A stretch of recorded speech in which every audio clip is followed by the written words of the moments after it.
She checked into one of Norway's most luxurious hotels with no ID, no credit card, and a fake name.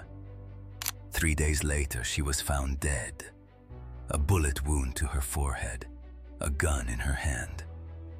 The door was locked from the inside, and to this day, nobody knows who she was. This is the mystery of Jennifer Fairgate.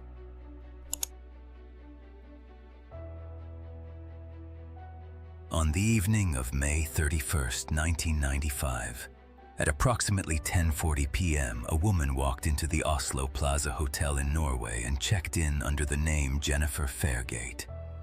At the time, the Oslo Plaza was one of Norway's most prestigious hotels, a towering 37-floor building catering to the rich and elite. It was exactly the kind of place where you'd expect tight security, strict procedures, no exceptions. But this woman was the exception. Despite hotel procedures, she was not asked for identification or a credit card during registration. She claimed to be 21 years old. She gave an address in Verlaine, Belgium. She said a man named Lois Fairgate would be joining her. She was assigned room 2805. There was already something odd before she even reached the elevator. On the hotel forms, she misspelled her own last name twice, writing Fairgate instead of Fairgate. A detail easy to dismiss, but a detail that would later mean everything, because it suggested she wasn't used to the name she was using. It wasn't hers. Every piece of information she gave on the registration card was false. The address didn't exist. The phone number was disconnected. Her employer, listed as Service, couldn't be traced. She had paid cash. She had no paper trail. And she had gotten a room in a 5-star hotel without breaking a single rule, because the hotel inexplicably let her.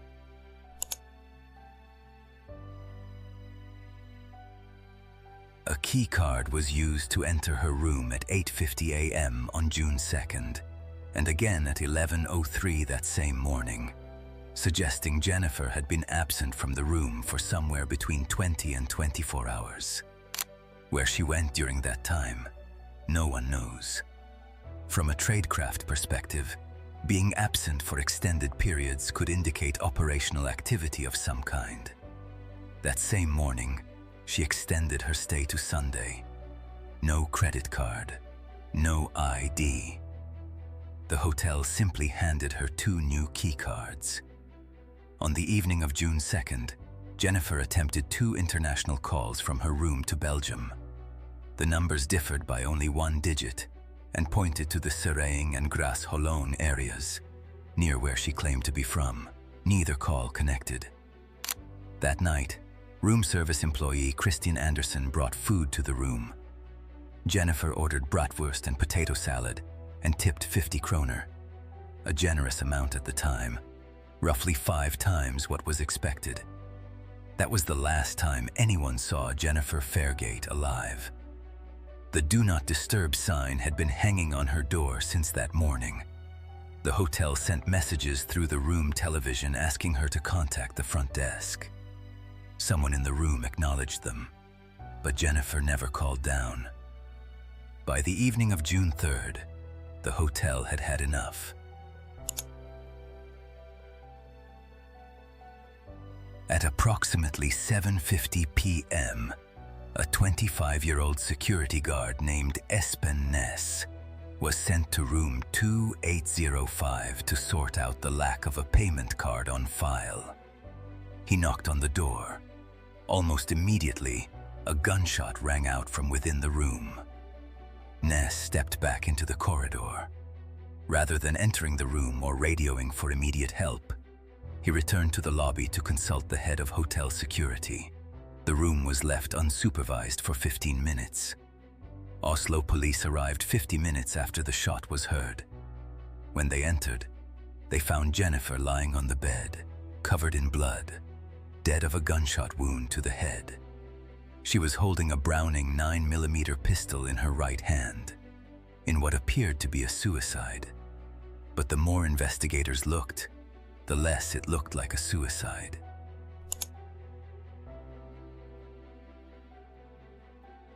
Start with the gun. The serial numbers had been removed with acid. That's not something a suicidal person typically does. That's something someone does when they don't want a weapon traced.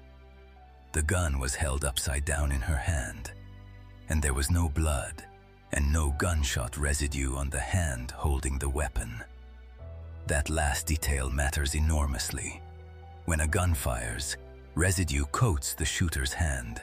The absence of it is a serious red flag. Her suitcase contained 34 rounds of ammunition, but no passport, no wallet, no identification of any kind. Every clothing label had been meticulously removed from every garment she owned. Not one tag remained. This is the kind of thing intelligence professionals are trained to do. Eliminate anything that could reveal a country of origin. She had no purse, no toiletries, and no trousers, skirts, or dresses, only upper body clothing. Either she packed in extreme haste or someone else packed for her. Or someone had been through that room before the police arrived. An autopsy revealed undigested food in her stomach. The same bratwurst and potato salad she ordered from room service roughly 24 hours before her death. The food had barely been processed. It raised questions about the timeline that investigators never fully answered. And then there's the door. Investigators later conducted a test and confirmed that it was indeed possible for someone to lock the door from the inside after leaving. It just required knowing what they were doing.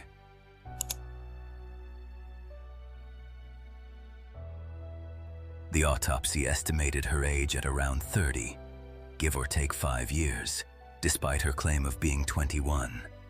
She had blue eyes, short dark hair, stood about 5'2", and had sophisticated dental work featuring gold and porcelain, the kind commonly used in the United States, Germany, Switzerland, and the Netherlands.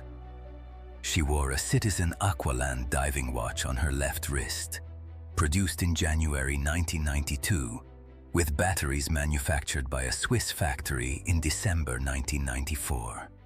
A diver's watch, a professional's watch, not a fashion accessory. She was fluent in both German and English. Fingerprints? No match in the Interpol database. DNA? No match found. The body remained in police custody for a year. In June 1996, she was buried in an unmarked pauper's grave at Vestre Gravlund Cemetery in Oslo, without funeral rites, a headstone, or a single mourner. A woman, unknown, unidentified, unclaimed. Norwegian intelligence officer Ola Kaldager, who reviewed the case for the Netflix documentary, stated that the removal of clothing tags, the language fluency, and her overall behavior were consistent with intelligence tradecraft, and that in his view, her death was an execution staged to look like a suicide. Others point to 2 strikingly similar cases in Norway. An unidentified man found near train tracks in 1987 with no labels on his clothing and DNA linked to Belgium, and the infamous Isdal woman found in 1970 with disguises, encrypted messages, and labels removed from her clothes. All 3 cases, all connected to Belgium, all unresolved. 3 days, 1 hotel room, no name, no past, no justice. Despite exhaustive investigations, her identity remains unknown. The case is officially closed, ruled a suicide. But the evidence, the missing residue, the staged gun, the acid-etched serial numbers, the 34 rounds of ammunition, and the missing 20 hours, tells a different story. Somewhere out there, someone knows who she really was.